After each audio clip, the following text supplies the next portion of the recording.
L'homme n'est bon. C'est la société qui le corrompt. L'homme n'est bon. C'est la société qui le corrompt. C'est une parole d'un dénommé philosophe français, Jean-Jacques Rousseau. Mais il n'y a rien de plus loin de la vérité. Selon la bonne parole de Dieu ce matin, c'est pas vrai du tout ce que dit M. Rousseau. Tournons dans nos Bibles, s'il vous plaît, dans la lettre de Paul aux Romains, chapitre 3, les versets 9 à 20. Romains, chapitre 3, les versets 9 à 20. Où l'apôtre Paul arrive à l'apogée, son point culminant de son argumentaire. Avant de présenter la bonne nouvelle, il faut d'abord bien diagnostiquer la cause de la maladie, la cause du problème. Le mécanicien ne commence pas seulement à changer des pièces sur ta voiture. Il doit d'abord déterminer d'où vient le problème. Le médecin, avant de prescrire un médicament, avant de prescrire un traitement, doit d'abord s'assurer d'avoir éliminé les possibilités pour trouver quelle est la solution. Ici, l'apôtre Paul prend un vocabulaire judiciaire. On a des allures ici d'une affaire judiciaire devant la Cour suprême des cieux. C'est pas la Cour suprême du Canada, non. Ici, c'est la Cour suprême des cours suprêmes. Paul emploie un vocabulaire juridique. Le juge ici, c'est l'honorable Père céleste. Le Fils et l'Esprit Saint, le Dieu trinitaire, est le juge ici. L'avocat de la couronne, c'est aussi Dieu. Dieu est l'avocat de la couronne. Au banc des accusés se trouve l'humanité tout entière, vous et moi inclus. En fait, on parle de chaque être humain, individuellement. Oui, collectivement, oui, l'humanité entière a péché, mais individuellement, nous avons péché. Et un jour, la Bible dit qu'un jour, on va se présenter devant notre Créateur individuellement. Chacun devra rendre compte pour lui-même. Ici, il n'y a pas d'avocat de la défense. Il n'y a pas d'avocat de la défense parce que on est présenté seul devant Dieu. Personne ne va être là pour me défendre. Sans Christ, bien sûr. L'apôtre Paul, ici, dans Romains chapitre 3, les versets 9 à 20, est le journaliste juridique ou le chroniqueur judiciaire. Son travail, c'est de rapporter ce qui se passe dans la Cour suprême des cieux. Et l'argument de l'apôtre Paul est simple. L'humanité entière est coupable d'avoir transgressé la loi de Dieu. L'humanité entière est coupable d'avoir transgressé la loi de Dieu. Oui, on est dans la mauvaise nouvelle. Il faut revenir dans 2 semaines si vous voulez entendre la bonne nouvelle. J'espère que vous allez être avec nous dans 2 semaines pour entendre la bonne nouvelle. Parce que oui, il y a une mauvaise nouvelle, mais la bonne nouvelle vient par la suite. Peut-être que vous allez la lire durant la semaine. Hein? C'est cet après-midi même. Lisons ensemble. Romains 3, versets 9 à 20. Quoi donc? Sommes-nous plus excellents? Nullement, jamais de la vie. Car nous avons déjà prouvé que tous, juifs et grecs, sont sous l'empire du péché. Selon qu'il est écrit, il n'y a point de juste, pas même un seul. Nul n'est intelligent, nul ne cherche Dieu. Tous sont égarés, tous sont pervertis. Il n'en est aucun qui fasse le bien, pas même un seul. Leur gosier est un sépulcre ouvert. Ils se servent de leur langue pour tromper. Ils ont sous leurs lèvres un venin d'aspic. Leur bouche est pleine de malédiction et d'amertume. Ils ont les pieds légers pour répandre le sang. La destruction et le malheur sont sur leur route. Ils ne connaissent pas le chemin de la paix. La crainte de Dieu n'est pas devant leurs yeux. Or, nous savons que tout ce que dit la loi, elle le dit à ceux qui sont sous la loi, afin que toute bouche soit fermée et que tout le monde soit reconnu coupable devant Dieu. Car nul ne sera justifié devant lui, devant Dieu, par les œuvres de la loi, puisque c'est par la loi que vient la connaissance du péché. Seigneur, merci pour ta bonne parole. Merci pour ta parole qui sert d'encouragement, d'enseignement. Ta parole qui nous corrige et nous reprend et qui nous redirige vers toi. Oui, Seigneur, ce matin, nos cœurs s'inclinent devant toi et nous reconnaissons ta sainteté. Seigneur Jésus, bénis ta parole dans nos cœurs. Donne-nous la compréhension afin que nous puissions vivre étant transformés par ton esprit. Nous t'en prions dans le nom de Jésus. Amen. L'idée de cette section, je l'ai déjà mentionné, c'est que l'humanité entière est coupable d'avoir transgressé la loi de Dieu. Et j'aimerais voir avec vous le passage en 3 points, 3 éléments qui nous aident à suivre la structure du passage. D'abord, au verset 9, nous avons la mise en accusation ou le réquisitoire, si on parle de termes techniques judiciaires. La mise en accusation, verset 9. Deuxièmement, dans les versets 10 à 18, les éléments de preuve. Le Seigneur va présenter ici par son serviteur les éléments de preuve dans les versets 10 à 18. Et finalement, dans les versets 19 à 20, la condamnation ou le verdict final dans les versets 19 et 20. D'abord, au verset 9, la mise en accusation. Le quoi donc ici est une espèce de résumé, est un rappel que Paul fait un récapitulatif. La synthèse ici, où il veut tirer le filet. Ça fait déjà plusieurs chapitres que Paul présente la mauvaise nouvelle de l'humanité. Si vous êtes dans votre Bible, vous pouvez juste tourner la page précédente, au verset 18 du chapitre 1er. On voit d'abord la première section où les païens sont coupables, où ils ont rejeté de la révélation de Dieu dans la nature. La nature même nous parle du Créateur. Ce qu'on voit autour de nous nous démontre, devrait amener à la question, qui a fait tout cela? La nature parle du Créateur.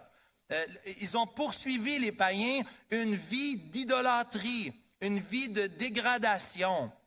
Et ils méritent, Romains 1, verset 18, la colère de Dieu. Mais non seulement les païens, non seulement les Grecs ici sont des synonymes, mais ici, c'est les Juifs aussi sont coupables. Vous êtes dans votre Bible, à la page précédente, vous voyez Romains 2, 1 à 16, Romains 2, 17 à 29, Romains 3, verset 1 à 8. Les Juifs, oui, eux aussi sont coupables. Ils sont coupables, les Juifs, même s'ils ont reçu la loi, même s'ils ont reçu la circoncision, les rites religieux, ils ont échoué dans leur pratique, ils ont échoué dans leur vie, même s'ils avaient une position privilégiée, ils ont déshonoré le Seigneur par leur vie. Ainsi, ils prouvent, remarquez au verset 9, Romains 3, verset 9, ils prouvent par leur vie, par leur attitude, ils prouvent cette mise en accusation, le blâme que Dieu a le droit de mettre sur l'humanité. Juifs ou Grecs, juifs ou païens, Québécois, Canadiens, Nord-Américains, vivant sur la planète Terre en 2024, nous sommes tous au banc des accusés. Oui, c'est prouvé. L'accusation, le blâme est fait. La preuve a déjà été faite. que l'humanité entière est sous l'empire du péché, sous l'emprise du péché, littéralement esclave du péché. La mention ici du péché, c'est un élément important dans l'argumentaire de Paul dans la lettre aux Romains, et on va revenir là-dessus parce qu'il y a près de 50 mentions du péché dans la lettre de Paul aux Romains. Il veut, et pour présenter la bonne nouvelle, il faut commencer d'abord en mettant l'emphase nécessaire sur la mauvaise nouvelle que l'homme, l'être humain, est sous l'emprise du péché. On est esclave, comme Édouard l'a mentionné, soit du péché ou soit du Seigneur. Il n'y a pas d'autre possibilité, il n'y a pas d'autre catégorie. Il n'y a pas de position mitoyenne. Soit que Jésus est ton maître, ton Seigneur, et que tu le sers, ou soit que tu es sur le trône, tes péchés, c'est toi qui diriges ta propre vie et tu es sous l'esclavage de ton propre péché. Ici, nous voyons cette mention au singulier du péché, voulant parler de la puissance du péché qui contrôle l'homme depuis la chute d'Adam. Ce n'est pas seulement des péchés, mais on est sous le péché, sous l'emprise du péché dans nos vies. Et on le confirme. À chaque fois qu'on fait des péchés, nous confirmons notre nature. Paul ici traite dans l'énoncé le plus clair dans toute la Bible la doctrine de la dépravation totale. Voici le passage classique qui présente la dépravation totale de l'humanité ou la corruption radicale de l'humanité entière, ou dit autrement, l'incapacité totale pour l'homme de se sauver lui-même. Ça fait partie d'autres doctrines qu'on parle, des doctrines qui sont liées à la réforme, des doctrines qui sont importantes pour nous. Des doctrines comme on voit ici, la corruption totale, ça fait partie de d'autres doctrines. Et la semaine prochaine, pour ceux qui vont être à l'école du dimanche avec Roy, vous allez entendre parler aussi de l'élection inconditionnelle, que c'est Dieu qui nous a choisis avant la fondation du monde. On va parler de ça la semaine prochaine dans le passage de Jean 17 avec Roy Rabanal qui va enseigner de l'autre côté à 9h15. Mais l'élection inconditionnelle, la rédemption particulière, la grâce irrésistible, la persévérance des saints, l'évangélisation internationale sont fondées sur la doctrine de la dépravation totale. Si l'homme n'est pas perdu, il n'y a pas besoin de salut. Donc, ça ne donne rien de parler des autres doctrines si on ne parle pas de la dépravation totale, de la perdition de l'homme. Et d'ailleurs, les autres doctrines sont plus belles encore, plus merveilleuses, quand on comprend l'état, la gravité de l'état du cœur de l'homme et de la femme. Et ce que j'aime ici, déjà dans une première question d'application au verset 9, regardez la question de Paul, Romains 3, verset 9. « Sommes-nous plus excellents? » Ici, il y a un questionnement individuel. Facile ici de lire un passage qui parle du péché et de penser aux autres. Mais ici, on devrait d'abord se regarder soi-même. Et l'attitude, le nous ici dans Romains 3, verset 9, c'est probablement le nous des Romains, de l'Église qui est à Rome, ou par application en 2024, pour nous, Église Emmanuel, sommes-nous plus excellents que quiconque? Sommes-nous plus excellents? Oui, mais je ne fais pas les péchés que d'autres font. Vrai. Mais je fais des péchés que peut-être eux ne font pas. Moi-même, mon cœur aussi est méchant et tortueux par-dessus tout. Mon cœur est dépravé. Mon cœur a besoin de la grâce de Dieu, non seulement du salut, mais aussi de la sanctification journalière qui va me mener jusqu'à mon départ d'ici-bas sur terre. Sommes-nous plus excellents ici? Apporte la question d'attitude. Quelle est mon attitude par rapport aux autres hommes et femmes qui marchent sur la terre, en particulier pour ceux qui sont perdus. Est-ce qu'on est plus excellent que ceux qui ne sont pas sauvés? La réponse est non. On devrait avoir, il me semble, devant cette affirmation, ce rappel de la colère de Dieu sur l'humanité entière, tous ceux qui ont désobéi à la loi, tous ceux qui pêchent, nous devrions avoir une attitude d'humilité. Nous devrions avoir une attitude d'humilité envers tous.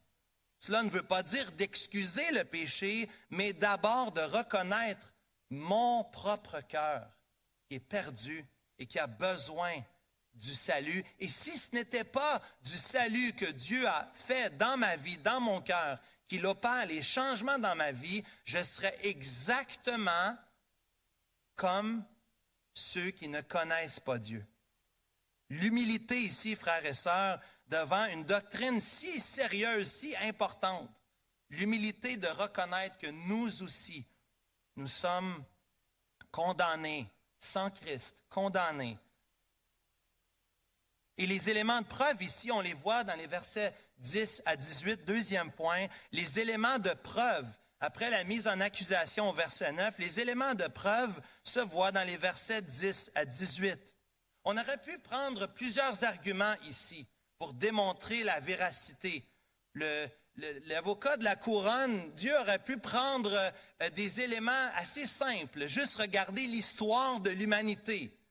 On a juste à regarder l'histoire de l'humanité et ce qu'on voit, c'est guerre, bruit de guerre, conflits, divisions, etc. Facile de prouver dans l'histoire, facile de prouver au niveau de la raison, facile de prouver au niveau de la conscience ou de l'expérience. Mais ici, l'avocat de la couronne prend l'argument le plus fort. L'argument le plus fort, c'est toujours ce que Dieu pense. Ça, c'est l'argument le plus fort. Ça devrait être ce qui détermine, ce qui tranche. Et Paul va directement ici dans la parole de Dieu. Il fait, dépendamment comment tu les comptes, 13 à 14 affirmations ici, des affirmations qui sont tranchantes. On voit 2 fois au verset 11 la mention de tous. On voit dans les versets 10, 11 et 12 qu'il n'y a pas, qu'il n'y a aucun, nul, il n'y a point, il n'y en a pas. L'argument ici est un argument tranchant extrême. Tous sont coupables, aucun n'est pas coupable. C'est catégorique, c'est sans équivoque. C'est une évidence irréfutable présentée par le Seigneur lui-même, par l'entremise de son serviteur Paul. C'est le coup de grâce ici. Dans l'argument depuis chapitre 1, verset 18, le coup de grâce, c'est Romains 3, versets 9 à 20. Nous voyons ici, dans les versets 10 à 18 du chapitre 2, la plus grande concentration des citations de l'Ancien Testament que Paul va utiliser dans toutes ses lettres. 13 lettres, voici le paquet le plus intense. On est dans la viande de la viande ici. Bonne viande.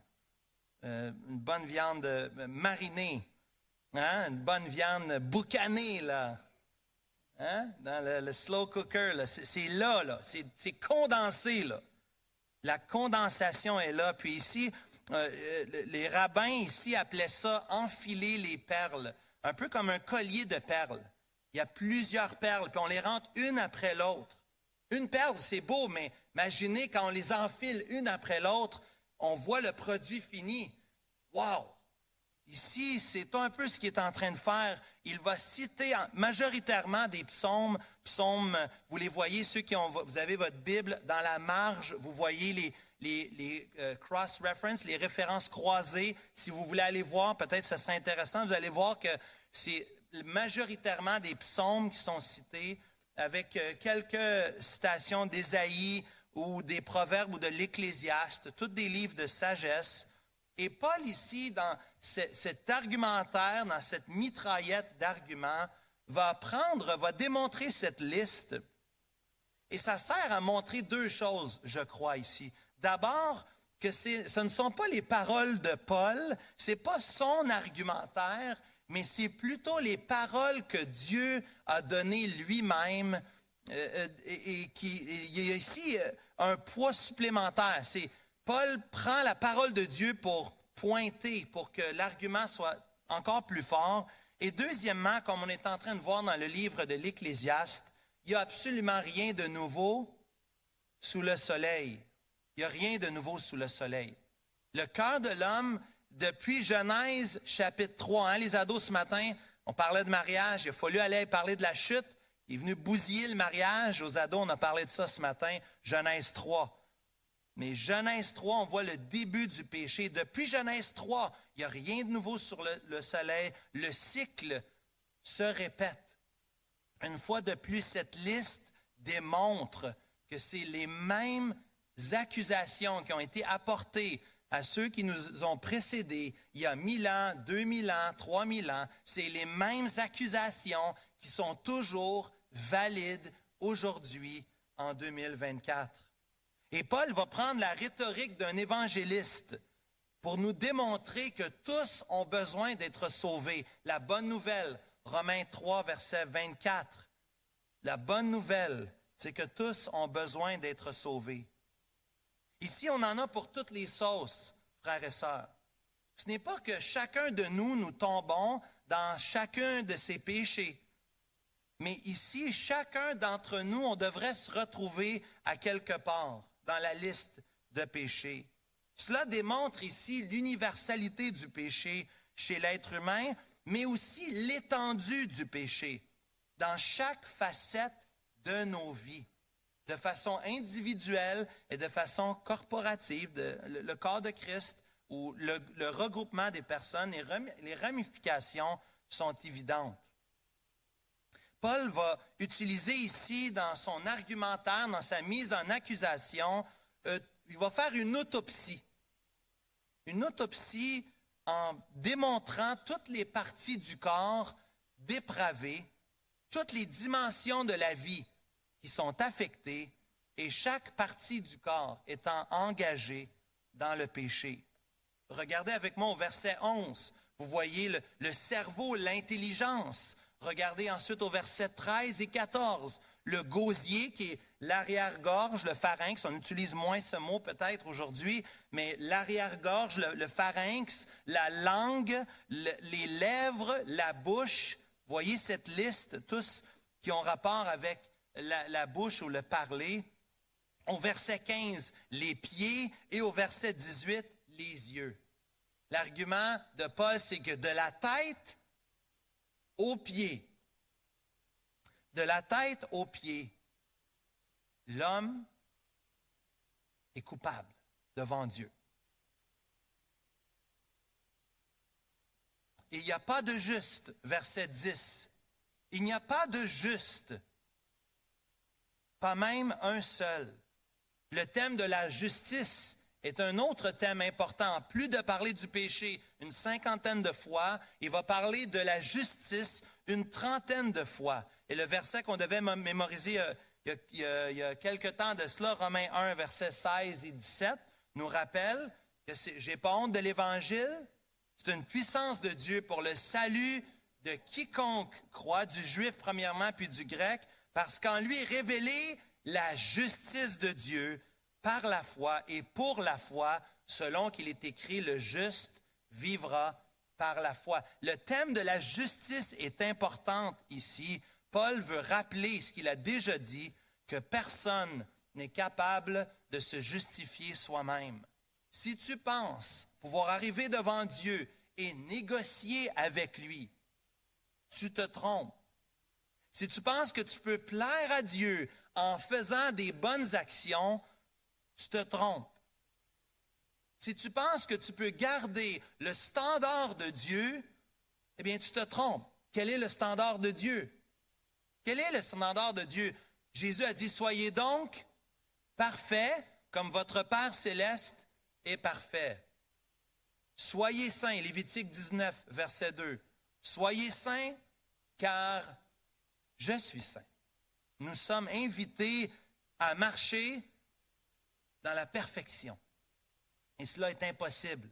Personne ne peut faire le bien. Personne ne peut garder la moralité de Dieu, que Dieu s'attend. Oui, on voit des bonnes actions autour de nous. Des fois, il y a quelqu'un qui aide une dame à traverser, il lui donne sa place dans le métro. On peut voir dans l'autobus quelqu'un qui parle avec quelqu'un, qui essaie d'encourager quelqu'un d'autre. Des fois, il y a des bonnes actions, mais ce sont souvent des actions temporaires. Et quelles seraient les motivations? C'est une question qu'on pourrait poser. De toute façon, impossible de garder toute la loi. Le but de la loi n'étant pas de nous sauver. Au contraire, on va voir dans quelques instants quel est le but, le rôle de la loi pour nous. On voit d'abord le caractère ici. Dans cette liste, si on faisait 3 catégories, on pourrait commencer au verset 11 avec le caractère. Le caractère, nul n'est intelligent, nul ne cherche Dieu. Farley, qui était avec nous dimanche dernier, lorsqu'il a parlé aux ados en haut, il leur a parlé qu'on pêche souvent plus dans nos pensées que dans nos actions. Ça, c'est vraiment bon. J'ai réfléchi à ça parce que mes enfants, on a discuté de ça durant le culte familial cette semaine. Et je me suis dit, wow, c'est vraiment bon ça. J'ai commencé à penser à mes péchés, puis je dis, c'est vrai que je pèse pas mal plus souvent dans mes pensées.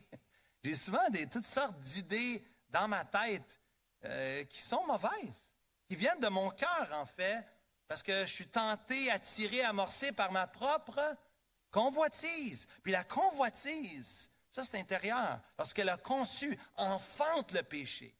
Et le péché étant consommé, produit la mort. Jacques 1, 14 et 15. En effet, ça commence dans l'intelligence, ça commence dans le cœur, ça commence dans ma volonté, parce que le péché, ça l'a affecté tout, pas seulement mes comportements, mais d'abord ma pensée, mes actions et ma volonté.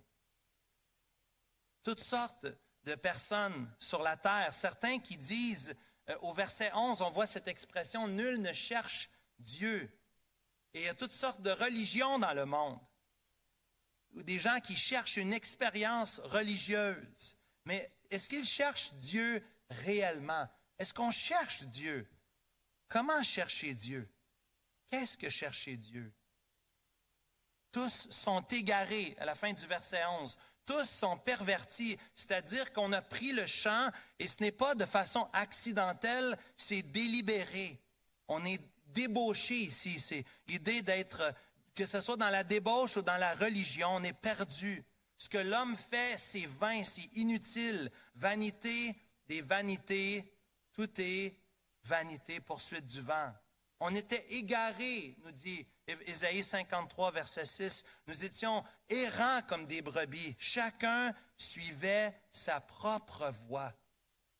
L'être humain est dans la perdition et ça commence dans tes pensées, dans ton cœur. Mais ça se manifeste deuxièmement dans ta conversation. Si on veut résumer les versets 13 à 14, on pourrait dire ce qui sort de ta bouche, la conversation. Plutôt que d'adorer et d'honorer Dieu avec ta bouche, l'humanité entière utilise sa bouche pour toutes sortes de choses qui déshonorent Dieu. Le gosier ici est comme un sépulcre ouvert. Littéralement, c'est un tombeau, hein, un corps en décomposition. Vous pouvez vous imaginer, l'image est assez frappante ici. Ta bouche, c'est comme un corps mort qui est en décomposition. C'est comme un sépulcre ouvert. Il y a une raison pour laquelle on enterre, on va fermer le sépulcre, parce que l'odeur est forte.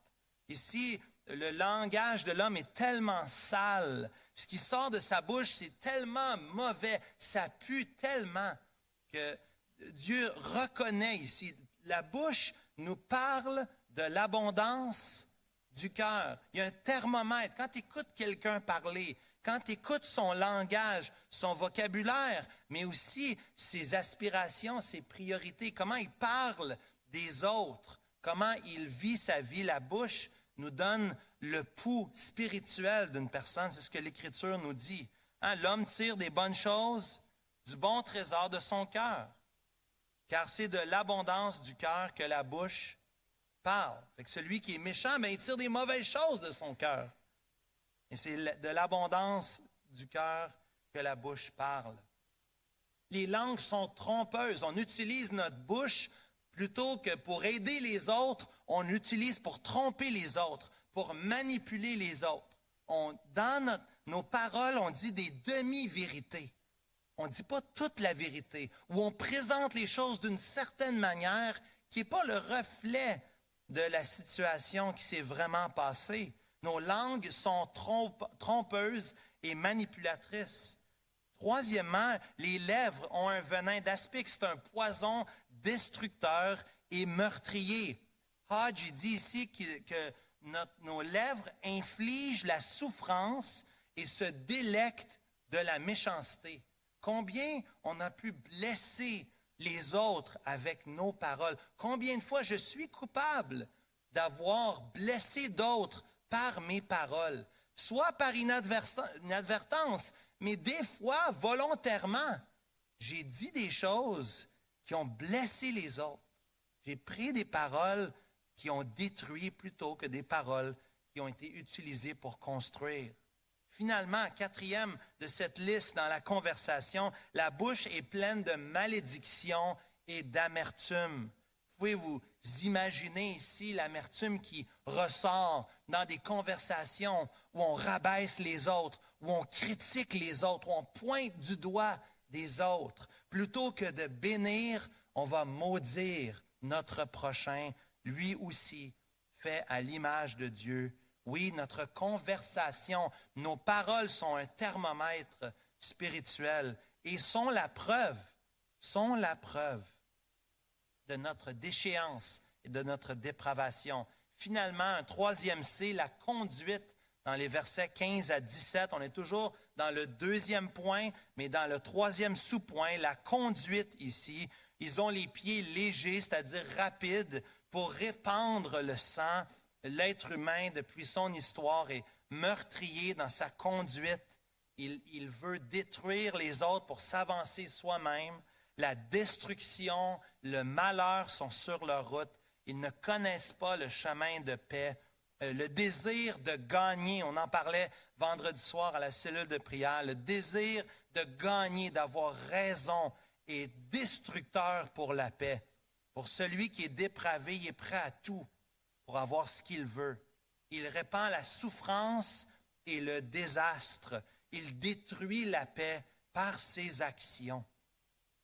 Et finalement, au verset 18, le résumé, si vous voulez, de cette liste de l'apôtre Paul, la crainte de Dieu n'est pas devant ses yeux. Il n'a pas la crainte de Dieu devant les yeux. Craindre Dieu ici n'est pas l'idée d'avoir peur de Dieu, c'est l'idée d'avoir une révérence, un respect pour Dieu.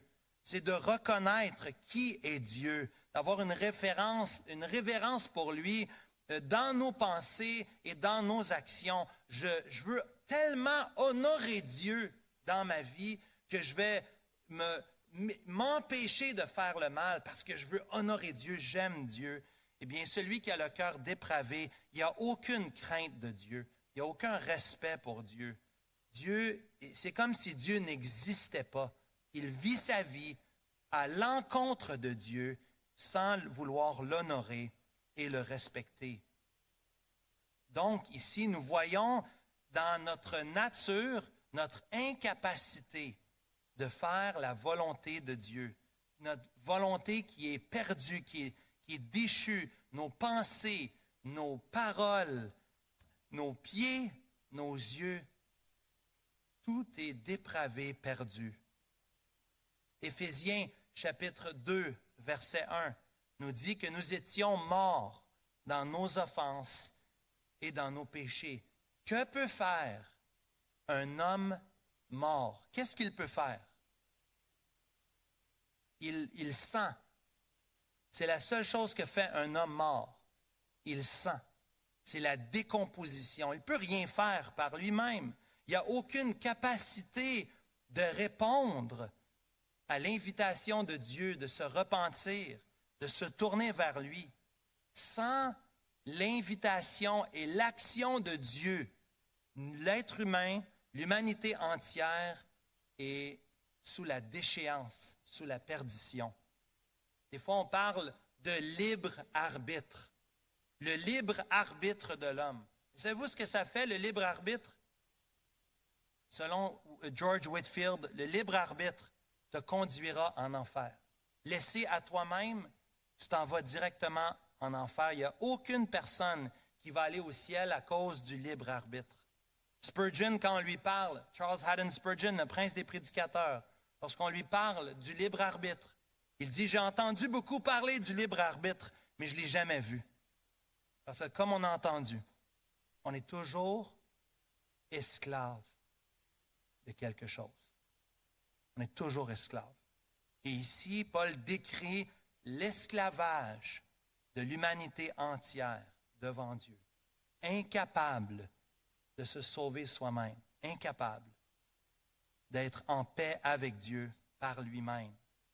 Au verset 19 et 20, nous voyons troisièmement et dernièrement la condamnation, le verdict qui est présenté par l'apôtre Paul, qui prend des notes, qui observe ce qui se passe dans les cieux.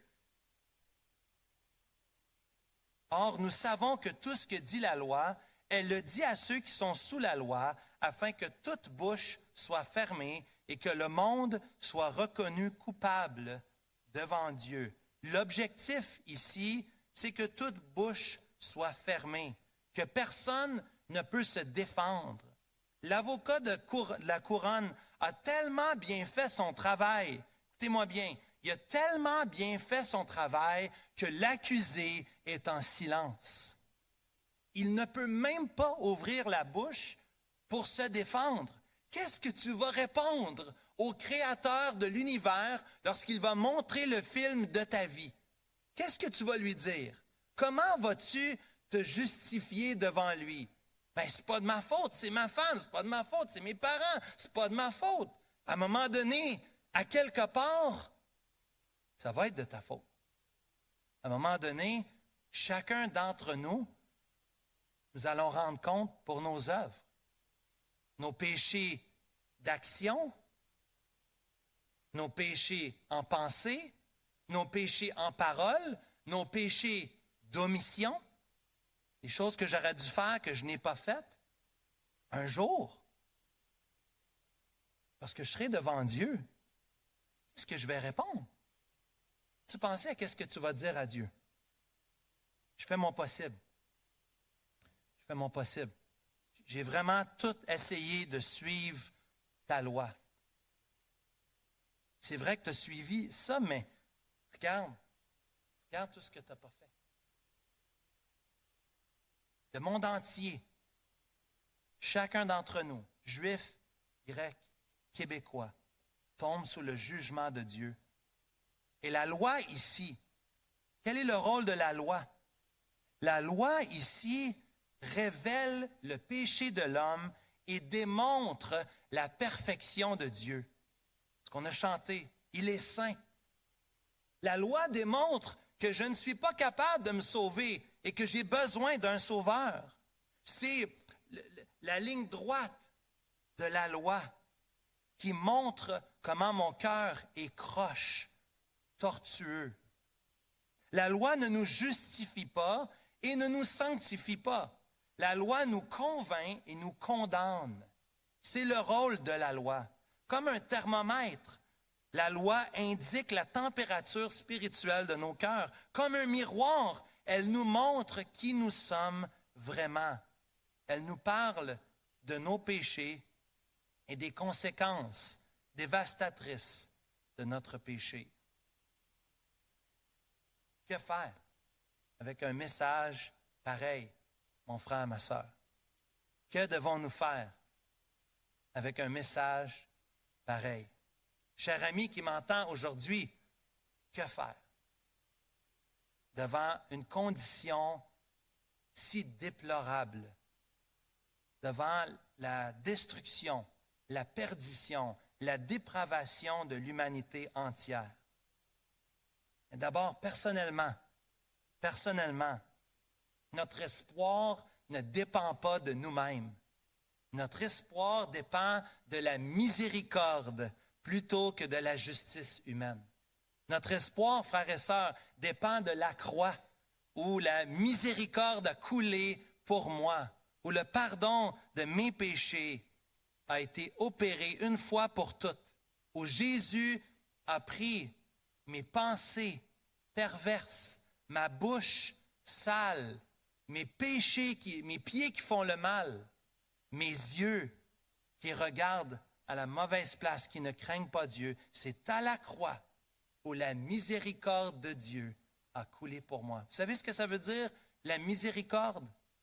La grâce, c'est un cadeau, c'est recevoir un cadeau qu'on ne mérite pas. Mais la miséricorde, c'est de ne pas recevoir ce qu'on mérite. Et qu'est-ce que je méritais? D'après ce qu'on voit ici, la mort, la séparation de Dieu pour toujours. Deuxième application, en conclusion. Oui, notre espoir est en Christ. Mais deuxièmement, l'évangélisation. L'évangélisation, lorsqu'on parle autour de nous, rappelons-nous la dépravation des autres qui ont besoin de l'Évangile. Chaque personne autour de nous a besoin de l'Évangile. Personne ne sera sauvé s'il ne réalise pas son péché. Personne ne sera sauvé qu'au moment qu'ils réalisent qu'ils ne contribuent pour rien et qu'ils placent toute leur confiance en Jésus-Christ comme Sauveur et Seigneur. Nous sommes sans espoir, sans Christ. Et nous ne pouvons sauver nous-mêmes et en plus, on ne peut pas sauver personne. On ne peut pas manipuler personne.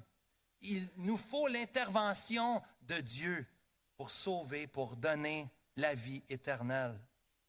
La conviction de péché est donc nécessaire pour recevoir l'évangile de la grâce. Et je pense qu'on a deux bons exemples, parce qu'on a entendu le témoignage de Yannick, le témoignage de Jérémie dans les dernières semaines. La conviction de péché fait partie de leur témoignage. Si tu ne reconnais pas la dépravation de ton propre cœur, tu ne peux pas être sauvé. Il manque quelque chose.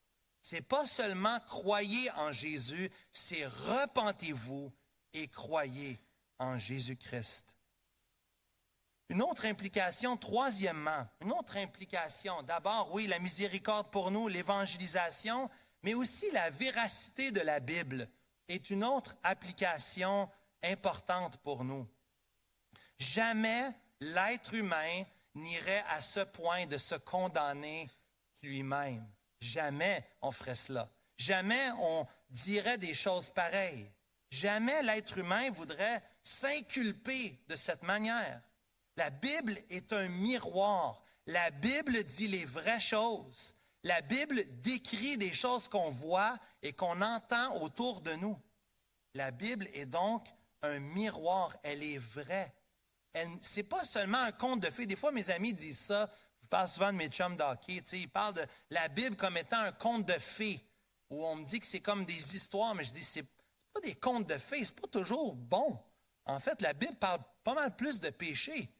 Puis elle montre l'état du péché de l'homme et son besoin d'être sauvé. Mon frère, ma sœur, la Bible est un miroir, qu'elle guide nos vies et qu'elle nous guide aussi lorsqu'on veut parler de Christ autour de nous.